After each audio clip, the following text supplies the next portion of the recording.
చెరలో నుండిన యూదా వారిని ఇజ్రాయేల్ వారిని నేను రప్పించుచున్నాను మొదట నుండినట్లు. అంటే మొదట వారికి ఆరోగ్యం ఉంది, అనారోగ్యం లేదు. సో దాన్ని ఏం చేసుకున్నారు? అనారోగ్యంగా మార్చుకున్నారు. సో ఆ అనారోగ్యం అని పడ్డది ఇక్కడ భౌతిక ఆరోగ్యం అనారోగ్యం గురించి మాట్లాడలే, ఇంటర్నల్ గా ఆత్మీయంగా వారు రోగం వచ్చింది. ఒక రకంగా చెప్పాలంటే రోగం వచ్చినప్పుడు ఆయన ఏం చేశాడు అంటే, రోగం ఎందుకు వచ్చింది? ఆయన ఆజ్ఞను మీరారు. భయభక్తులు ఇందాక చెప్పారు, భక్తి ఉంది కానీ భయం లేదంట.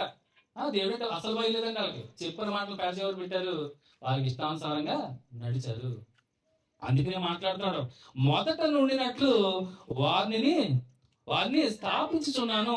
వారు నాకు విరోధముగా చేసిన పాప దోషము నిలువకుండా వారిని పవిత్రపరుతును. వారు నాకు విరోధముగా చేసిన దోషములన్నింటినీ, తిరుగుబాటులన్నింటినీ క్షమించదను. ఇంకెనకి జ్ఞాపకం చేసుకోడు. సో ముఖ్యంగా భయభక్తులు కలిగి ఉండాలి.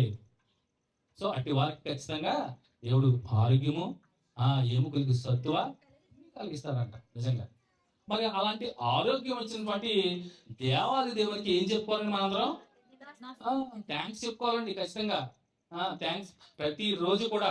దేవా, ఈ రోజు నన్ను సజీవ లెక్కలో నుంచో నిలబెట్టావు, నాకు ఒక దినాన్ని చూడటానికి, తొల్లారా చూడటానికి నాకు మరొక దినాన్ని నాకు అనుగ్రహించావు దేవా అని ఎంతమంది చెప్తున్నారంటే థ్యాంక్స్. నిజంగా పొద్దున లేవడం కానీ లేవడం మన కార్యక్రమాలే ఎంత లోకానుసారమైనటువంటి జీవితమే నిజంగా. క్రైస్తవులు మనం కూడా అందరం సో అలాగే లోకంతో కలిసిపోతున్నాం అంతే.